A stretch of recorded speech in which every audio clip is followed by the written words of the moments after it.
Hello, everyone. Welcome to another episode of the Lifetime Legacy Lawyer podcast. I am Thomas Vick, joined by Seth Wilson, as always. Seth, how are you today? Thomas, I am doing great. It's good to see you on this beautiful sunny Friday afternoon, or I guess before noon. But we're getting ready for graduation season around here. I've got a high school senior graduating tonight, actually, so that's kind of fun. And Congratulations. hey, appreciate that. And it just got me thinking, as these young adults are sort of transitioning, finishing high school, maybe they're going into their career or a trade or maybe off to college. What are some of the legal documents that would be helpful for those young adults to have in place to partner maybe with their parents a little bit better? Yeah, it's a timely subject for sure, and we often think about estate planning as those that are at the very least, have kids, but typically people think about estate planning as, we're not, you have to be of a certain age, middle age or late in retirement years, that kind of stuff. But actually, when you turn 18 years old, that's the time to do some limited estate planning at the least. Um, and so one of those I would say is a HIPAA authorization. When a person turns 18, maybe they're going to be going to college. Um, they, you know, the parents don't have the same rights that they did when the child was 17 years old.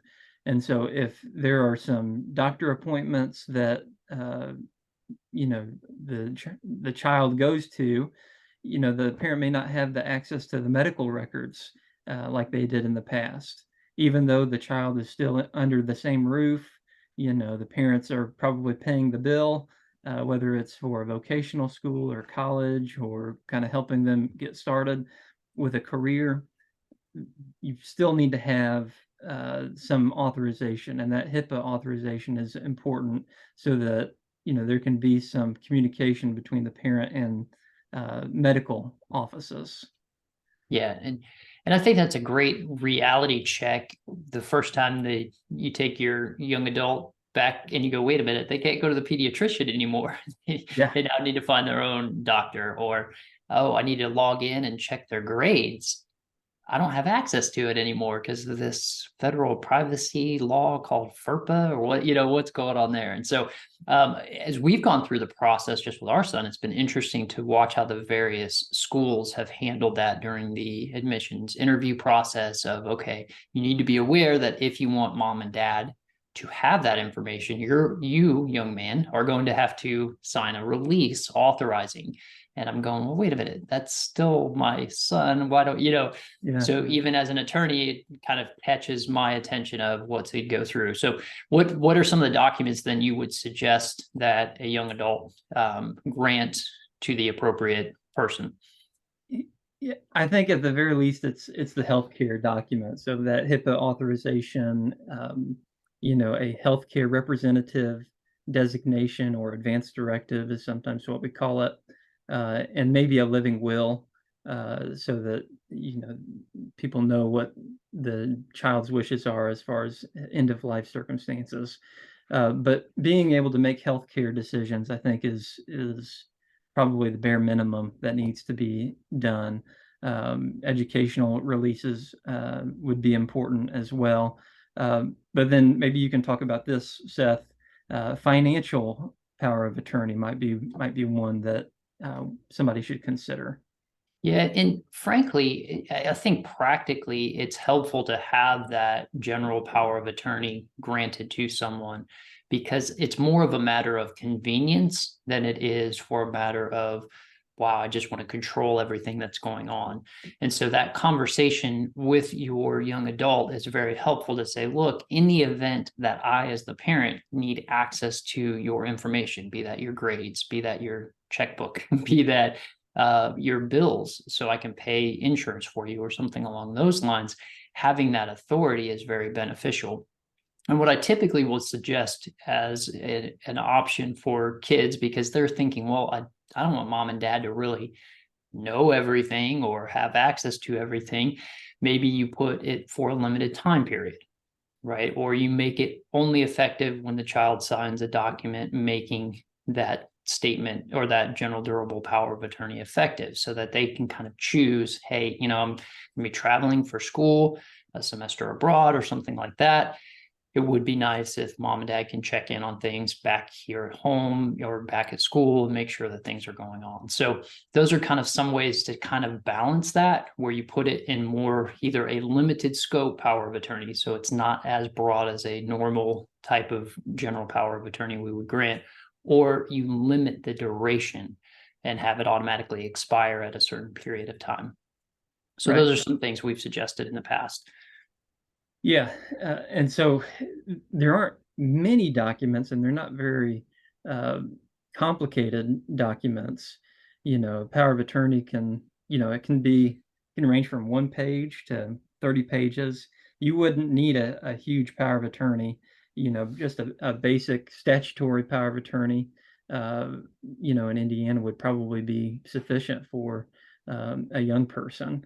So you don't need to get into too complicated of a situation. It's pretty simple. It would just be a handful of documents that the young person would have to sign. But then your bases are covered, and you can send them off to who knows where. I went to college out of state. You went to college out of state, or at least law school out of state. And so you got those bases covered if you need them. Yeah, no, and it's peace of mind on both sides of that, right? You want to continue to support their growth into young adulthood as a parent, but you also need that practical. There's still this kind of ambiguous time period between when they're fully independent and where they're still partially dependent on us. They live at home, for example. So when they finish that first year of school, are they coming back home? Are they staying in their own apartment there? Or that, what is that going to look like? And so it's a helpful bridge. And that's why sometimes that limited duration can kind of be a nice little safety net going out. You don't have to use it, but it's there. And again, it's not too expensive to get those things set up. And then it develops with the young adult, then it kind of removes the barrier to contacting a lawyer to talk about these things. Doesn't make it so, whoa, I've got to figure out everything. No, this is just that next piece. And Right. that is a good thing for them as they start to gain their own independence. Right. Well, good stuff. Good stuff. And congratulations to all those that are graduates this weekend, whether from high school or college. Congratulations, and pulling for you in the next step.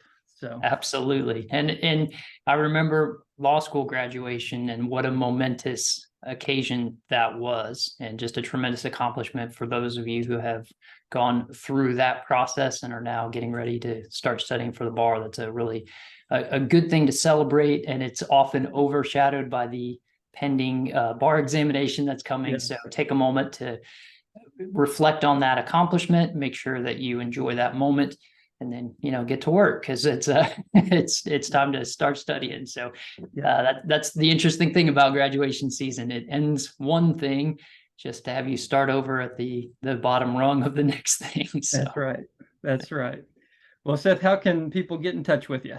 well, we are located in the heart of Hamilton County, up here in Noblesville, Indiana, on the north side of Indianapolis. And that happens to be our web address, noblesvilleattorney.com. That's the easiest way to get in touch with us. How about yourself?